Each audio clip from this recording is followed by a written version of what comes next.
Milky Mist paneer. Milky Mist paneer. Anuj styles ரகங்கள் பலவிதம், ஒவ்வொன்றும் உலகத்தரம். விமர்சனங்களின் அங்கீகாரமும் பெற்றோர்களின் பாராட்டுகளும் நிறைந்த பாராஷூட் இப்போது உங்கள் டிஸ்னி பிளஸ் ஹாட்ஸ்டார். பிறப்பால் அனைவரும் சமம் என்கின்ற கருத்தியலை அம்பேத்கர் உருவாக்கியதை போல இங்க பிறப்பால் ஒரு முதலமைச்சர் உருவாக்கப்படக்கூடாது.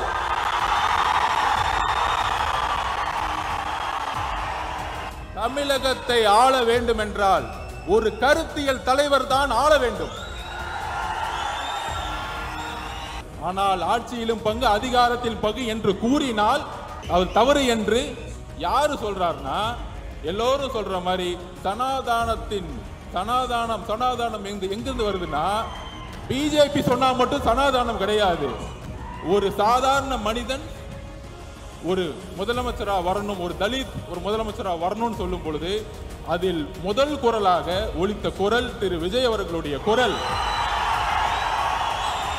சுதந்திரத்திற்கு பிறகு மத பெரும்பான்மைவாதம் மட்டும் முக்கியமல்ல, மத பெரும்பான்மையோடு சேர்ந்த ஜாதி ஆதிக்கமும் தான் முக்கியம் என்பதை உணர்ந்து அரசியல் அமைப்பை உருவாக்கி எல்லோரும் சமங்கின்ற கருத்தை உருவாக்கியவர் புரட்சியாளர் அம்பேத்கர் அவர்கள்.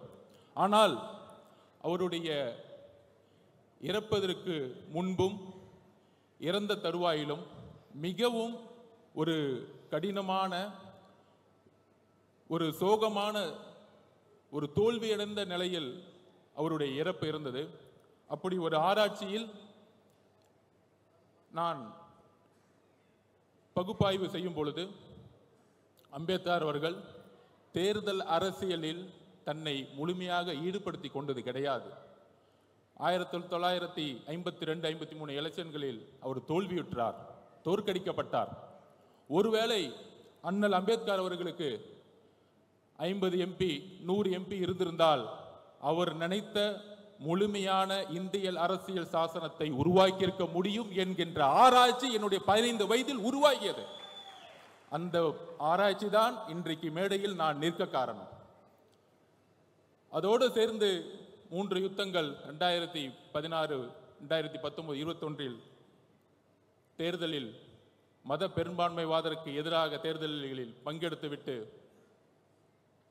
இந்த மேடையில் நாம் புரட்சியாளர் அம்பேத்கருடைய புத்தகத்தை வெளியிட, அம்பேத்கருடைய கனவு, அந்த அம்பேத்கருடைய கனவை தமிழகத்தில் நிறைவேற்றிய எழுச்சி தமிழர் அண்ணன் திருமாவர்களுடைய கனவு எப்பொழுதும் கூறுவார்.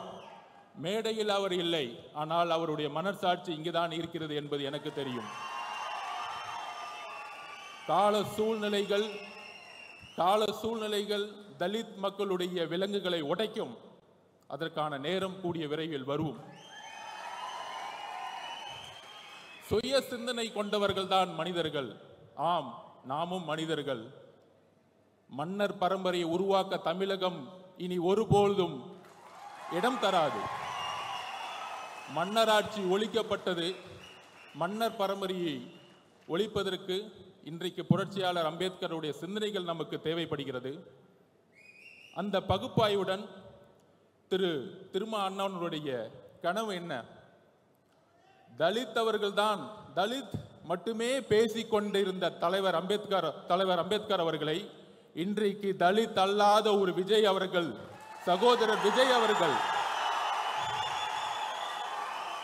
வெளியிடுவது என்பது புரட்சியாளர் அம்பேத்கர் அவர்களுடைய, அண்ணன் திருமா அவர்களுடைய கனவு இன்று விகடன் மூலம் நிறைவேற்றப்பட்டிருக்கிறது.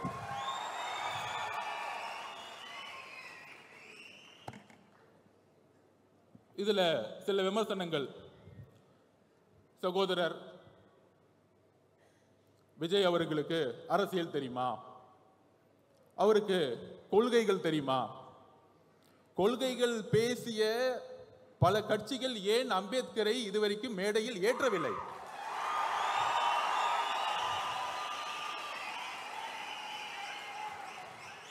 இன்றைக்கு இந்த புத்தக விழாவின் வெற்றி திரு நிர்வாக இயக்குனர் திரு சீனிவாசன் அவர்களுடைய வெற்றி, இன்றைக்கு விகடனுடைய வெற்றி, முதல் முறையாக அம்பேத்கருடைய நினைவு நாளை எல்லா அமைச்சர்களும் சென்று மாலையிட்டு புரட்சியாளர் அம்பேத்கர் என்று அமைச்சர்கள் கூறிக்கொண்டிருக்கிறார்கள். இதுதான் வெற்றி, எங்களுடைய வெற்றி, எங்களுடைய பிரச்சாரத்துடைய வெற்றி. சோ அந்த பகுப்பாய்வில் அம்பேத்கர் அவர்கள் ஏன் தோல்விற்றார் என்ற கேள்வி என்னுடைய 15 வயதில் உருவாகியது. என்னுடைய தாயினுடைய இழப்பு, என்னுடைய தனிமை அரசியலை நோக்கி என்னுடைய 15 வயதிலே செல்ல வைத்தது. அதனால்தான் 3 யுத்தங்களில் தேர்தல் அரசியலை கற்றுக்கொண்டு இங்கு வந்திருக்கிறேன். எங்கிருந்து கற்றுக்கொண்டு வந்திருக்கிறேன் என்றால் எல்லாருக்கும் தெரியும். சில விமர்சனங்கள் இதற்கு பதில் சொல்வதை விட 2026 தேர்தலுக்கான பணிகள் 2026க்கான தேர்தலுக்கான பணிகள் மன்னர் ஆட்சியை ஒழிக்க வேண்டும்.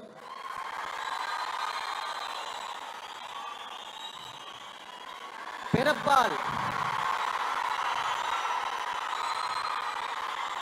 பிறப்பால்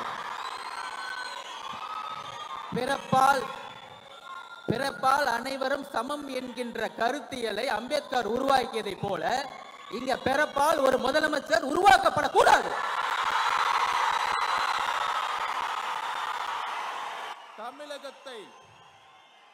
தமிழகத்தை ஆள வேண்டும் என்றால் ஒரு கருத்தியல் தலைவர் தான் ஆள வேண்டும். கருத்தியல் பேசிக்கொண்டு ஆட்சிக்கு வந்த பிறகு மத பெரும்பான்மைவாதம் பேசிக்கொண்டு இங்க இருக்கக்கூடிய நம்மில் ஒரு யுத்தியை உருவாக்க வேண்டும். 2014 ஏன் பிஜேபி வெற்றி பெற்றது? 2014 பிரசாந்த் கிஷோர் அவர்கள் என்னிடம் உரையாற்றும் போது சொன்னார், மோடி அவர்களுடைய பிரச்சாரம் குடும்ப ஆட்சி, அதன் பிறகு ஊழல் என்கிற குற்றச்சாட்டுகளை கூறி ஆட்சியை கைப்பற்றினார்கள். இன்றைக்கு வரைக்கும் பிஜேபி யாராலும் வெல்ல முடியவில்லை. அதே போல்தான் தமிழகத்தில் மதம் ஜாதி என்கின்ற தத்துவத்துடன் ஊழல் என்கின்ற ஒரு விஷயத்தை ஏன் உருவாக்க மாட்டேங்கிறோம்? அதுதான் என்னுடைய தாயோடைய இழப்புக்கு விவசாயியோடைய ஒரு விவசாயி வீட்டில் ஒரு தாய் இழக்கிறாங்கன்னா என் தாய் விவசாயம் இருக்கும்போது இறந்துருக்காங்க, தற்கொலை பண்ணியிருக்கிறாங்க. இந்த உண்மையை நான் இன்னைக்கு டிக்ளேர் பண்றேன். என்னுடைய பெரியம்மா தளபதி ஐபிஎஸ் முன்னாடி நானே ஒரு சாட்சி. அப்படி இருக்கும் பொழுது ஊழல்ங்கிற ஒரு விஷயத்தை நாம் கடந்து சென்றுகிட்டு இருக்கோம். தமிழ்நாடு ஊழலை கடந்து சென்றுகிட்டு இருக்கு. பெரியார் அவர்களுடைய கனவின் மூலமாக மத பெரும்பான்மைவாதத்தை துடைத்தெறிந்து விட்டோம். மத பெரும்பான்மை தமிழகத்தில் கிடையாது. பிஜேபிக்கு 2% மேல இங்க கிடையாது. அதை பெரும்பான்மை முடிச்சாச்சு. ஆனால் ஒரே ஒரு ப்ராப்ளம் இருக்கு. இன்றைக்கு ஹரியானாவிலும் மகாராஷ்டிராவிலும் ஜெயிச்சதுக்கான காரணம் ராமர் கோயிலை கையில் எடுத்தார்கள். இன்னைக்கு ராமர் கோயில் இன்றைக்கு கரெக்டா வந்து இந்த எலெக்ஷன்ல அகிலேஷ் யாதவால் அதை நிலைநாட்ட முடியல. அகிலேஷ் யாதவ் வெற்றி பெற்று விட்டார். ஒரு தலித்தை பொது தொகுதியில் நிறுத்தி வெற்றி பெற வைத்து ராமர் கோயிலுங்கிற ஒரு தத்துவத்தை உடைத்து விட்டார்.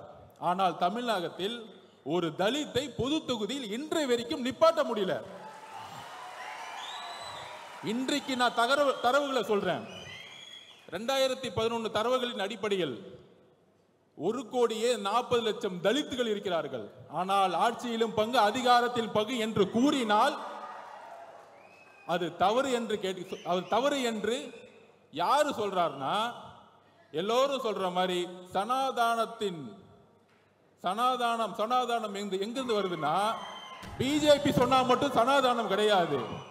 ஒரு சாதாரண மனிதன் ஒரு முதலமைச்சரா வரணும், ஒரு தலித் ஒரு முதலமைச்சரா வரணும்னு சொல்லும் பொழுது அதில் முதல் குரலாக ஒலித்த குரல் திரு விஜய் அவர்களுடைய குரல். ஆட்சியிலும் பங்கு, அதிகாரத்தில் பங்கு ஏன் சொல்லக்கூடாது? அதை ஏன் ஒளிச்சு வைக்கணும்? அதுக்கு ஸ்ட்ராட்டஜிலாம் தேவையில்லை. இனிமேட்டு அரசியல ஒளிச்சு வச்சு பண்ண வேணாம். எடுத்தோடனே ஸ்ட்ரைட்டா நெஞ்சுக்கு நேரம் பேசுவோம். முதுகு பின்னாடி பேசுறதுல தேவையில்லை. எதுக்கு பயம்? எதுக்குமே பயப்பட வேண்டாம். அந்த அளவுக்கு, அதாவது சினிமா துறையில் இன்றைக்கு அவரை சுத்தி 2000 கோடி ரூபாய் ஒரு தொழில் இருக்கு. அதை விடுறதுக்கு ஒரு மனசு வேணும். ஆனால் இங்கு ஒரு சினிமா துறையில் ஒரு தொழில் நிறுவனத்தை நடத்தி ஒட்டுமொத்த சினிமா துறையையும் அரசியல் மூலமாக லாபம் செய்து கொண்டிருக்கிறார்கள். ஆனால் இன்றைக்கு வரைக்கும் அது குரல் இல்லை. இந்த குரல் எங்கிருந்து வர வேண்டும்?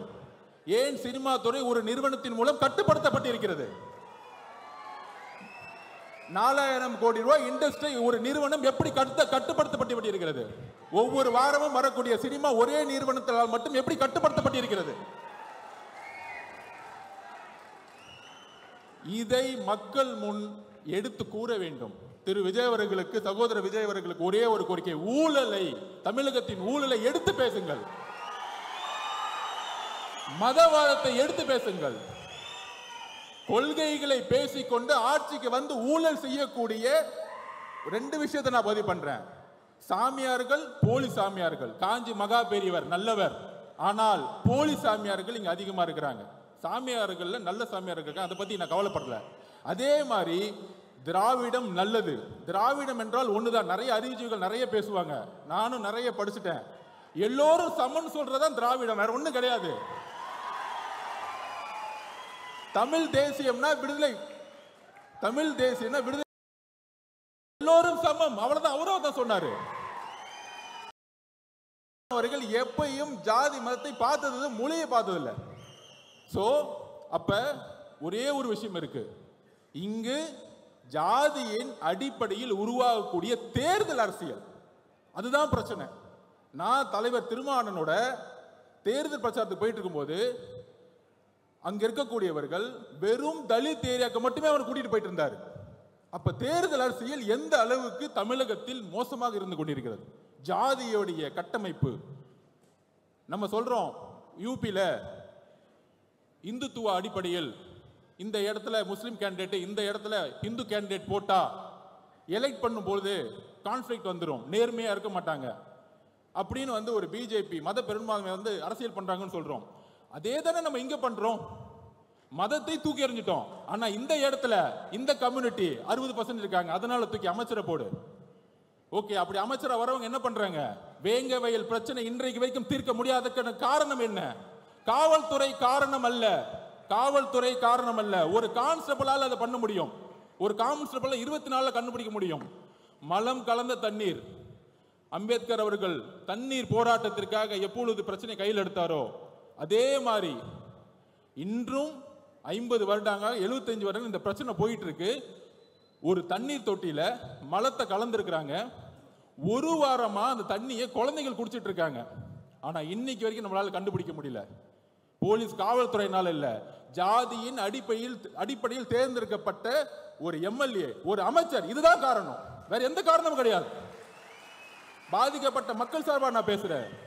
1,40,00,000 பேர் தலித் மக்கள் இருக்காங்க, அதுல ஆதி திராவிட மக்கள் 92 லட்சம் பேர் இருக்காங்க.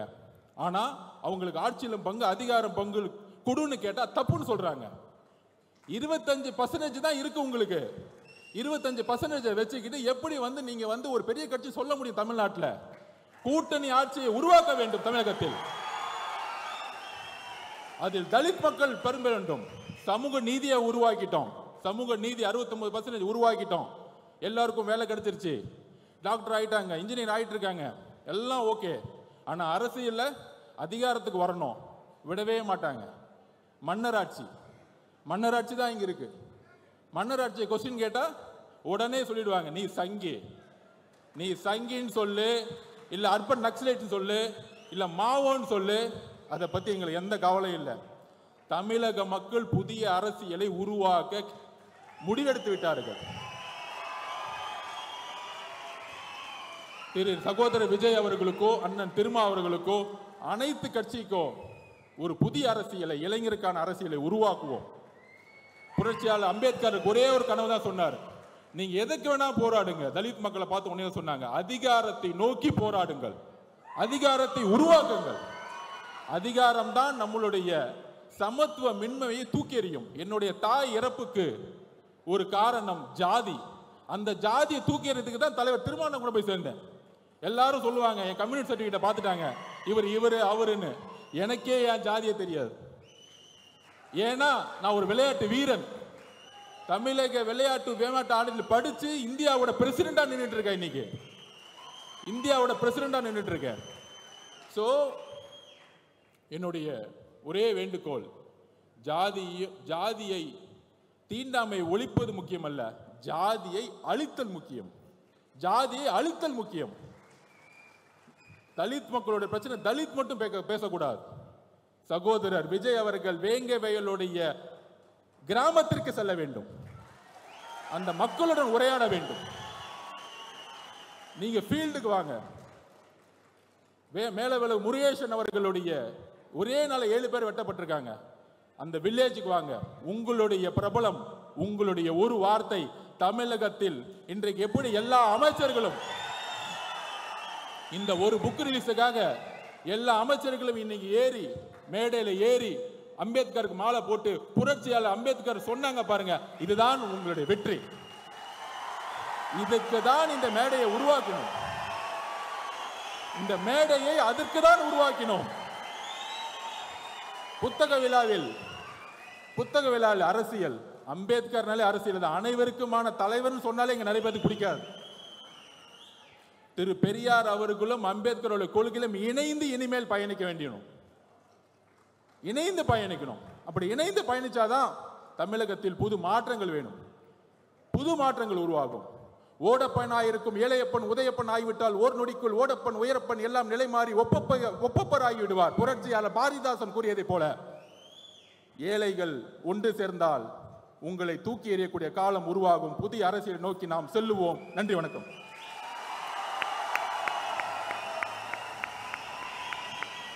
Milky Mist paneer, Milky Mist paneer. Anuj styles ரகங்கள் பலவிதம், ஒவ்வொன்றும் உலகத்தரம். விமர்சனங்களின் அங்கீகாரமும் பெற்றோர்களின் பாராட்டுகளும் நிறைந்த பாராஷூட் இப்போது உங்கள் டிஸ்னி பிளஸ் ஹாட் ஸ்டாரில்.